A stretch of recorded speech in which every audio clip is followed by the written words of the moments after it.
वाला केस का आरोप लगाएगा वो केस पूरी तरह से निरीक्षण होना चाहिए, क्या सही है गलत है। अगर गलत निकला तो यहाँ चुनाव लड़ने अगर आगे बढ़ेगा, कोई गरीब का बच्चा है, कोई स्टूडेंट है, कोई किसान का बेटा है, कोई आंदोलनकारी का बेटा है, तो उसको चुनाव भी लड़ने नहीं।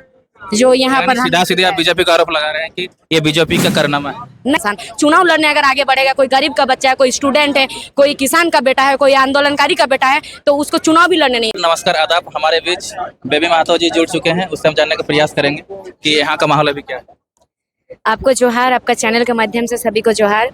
देखिए, यहाँ का माहौल तो जिस तरह से हमारे छात्र नेता देवेंद्र दादा को उठा के ले गए, पुलिस गिरफ्तार किए हैं, ये सारा ये संविधान के रूल में ये नहीं है। क्योंकि जैसे अभी दीदी ने कहा कि वो जब गिरफ्तार के लिए सुबह 8 बजे से 4 बजे तक बैठे थे, आओ सरकार करो गिरफ्तार, उन पे इतना धारा लगा, तो उस टाइम जाके उस समय उनको गिरफ्तार करना चाहिए था। उस समय उन्होंने गिरफ्तार नहीं किया, और आज जब उनको नामांकन कराना है, चुनाव लड़ना, तो आज गिरफ्तार हो रहा है। इसका मतलब ये है कि जितने बड़े बड़े नेता हैं उन लोग का डर घुसा हुआ है, कहीं देवेंद्र नाथ महतो अगर चुनाव लड़ेगा तो ये जीत ना जाए और हम लोग का सत्ता डगमगा जाएगा, हम लोग हार जाएंगे। तो इसीलिए वो लोग ये एक साजिश है। ये कोई ऐसा ये नहीं है कि अगर उठाना भी होता तो कुछ दिन पहले भी उठाता ना, लेकिन अचानक से जिस दिन नामांकन, जयराम दादा के साथ भी वही हुआ, जिस दिन नामांकन उस दिन आते हैं पुलिस और बोलते हैं कि इनको गिरफ्तार देना है, गिरफ्तारी देना है। देवेंद्र नाथ दादा का भी यही हाल है, जिस दिन नामांकन करने आएंगे उसी दिन उनको पुलिस गिरफ्तार कर लेगा। ये कौन सा नियम है बताइए? ये कैसा लोकतांत्रिक देश है? इससे अच्छा तो राजा शासन था, जो कि अपना प्रजा को कम से कम खुश रखता था। यहाँ प्रजा कहाँ खुश है बताइए? हमारा तो जितना हर चीज में हम लोग को, राजा शासन में क्या होता था ना, प्रजा का जो चीज उनका हक होता था उनका हक मिलता था। यहाँ हम लोग को तो अपना हक भी नहीं मिल रहा। लोकतांत्रिक देश है लेकिन अपना हक अधिकार कहाँ मिल रहा है हम लोग को? अपना हक से चुनाव भी नहीं लड़ सकता इंसान। चुनाव लड़ने अगर आगे बढ़ेगा, कोई गरीब का बच्चा है, कोई स्टूडेंट है, कोई किसान का बेटा है, कोई आंदोलनकारी का बेटा है, तो उसको चुनाव भी लड़ने नहीं दिया जाएगा, उसको सत्ता पे आने ही नहीं दिया जाएगा। आने से पहले उसको गिरफ्तार, कमजोर करने के लिए। अगर वो लोग को लगता है कि कमजोर करने के लिए गिरफ्तार किए हैं, तो ऐसा वो गलतफहमी में ना रहे। कमजोर नहीं होगा, बिल्कुल नहीं होगा, क्योंकि बीज जब अंदर में बोओगे तो जितना दबेगा ना उतना अंकुरित होकर निकल जाएगा बाहर। क्यों गिरफ्तार किया गया? कुछ क्या जुड़ा? देखिए, इतना कुछ हम लोग को नहीं मालूम। धारा बहुत सारा था, जैसे सीजीएल आंदोलन में आप लोग जानते हैं कि बहुत सारा फर्जी धारा था, ठीक है। तो हो सके वो धारा उरा, और सुनने में आया था, दादा से बात नहीं हुआ था काफी दिन से, सुनने में आया था कि दादा के पास डेली एक नोटिस आ रहा था, और सब झूठा। जहाँ पर मतलब धारा नहीं भी लगना चाहिए, जहाँ अधिकार के लिए बात उठाया गया, और सीजीएल वाला तो अधिकार के लिए बात उठाया गया था, वहाँ जो इस्तीफा दिया उन पे तो एक बार भी कोई कार्रवाई नहीं हुआ।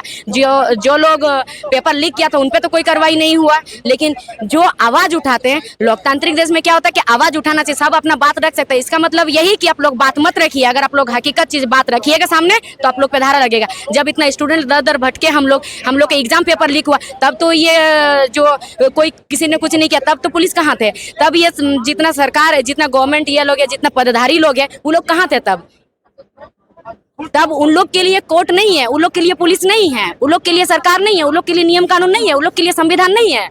बताइए। और हमारे साथ कहाँ संवैधानिक तौर पे कुछ किया जा रहा है? कुछ भी नहीं। अच्छा, एक चीज बताइए, देवेंद्र नाथ महतो का नॉमिनेशन हुआ कि नहीं? हम लोग का थोड़ा पहुंचने में लेट हुआ, लेकिन दादा लोग बता रहे थे कि वो आए थे, साइन कर चुके, लेकिन उनको फिर लेके चलाई है। नॉमिनेशन हुआ कि नहीं? प्रोसेस में चल रहा है जी। अच्छा, लास्ट सवाल कि मोदी सरकार के 10 साल में जनता खुश नहीं है? वो तो देखने को मिल गया यहाँ।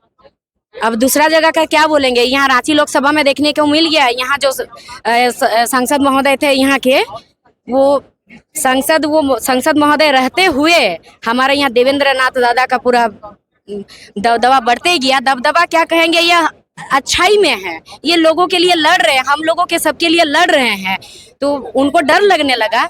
कल ही तो हमारे जो यहाँ पर सीधा सीधे आप बीजेपी का आरोप लगा रहे हैं कि ये बीजेपी का कारनामा है। नहीं, हमने तो आरोप नहीं लगाया किसी का। आपने पूछा कि कहीं आपने जिस तरह से सवाल पूछा मैंने उसे जवाब दिया है। मैंने किसी का आरोप नहीं लगाया है, अभी तक मैंने किसी का आरोप नहीं लगाया है।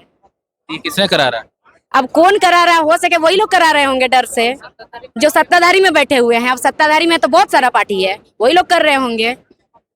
अच्छा, क्या लग रहा है कि देवेंद्र महतो अगर चुनाव नॉमिनेशन हो जाती है तो चुनाव जीतेंगे?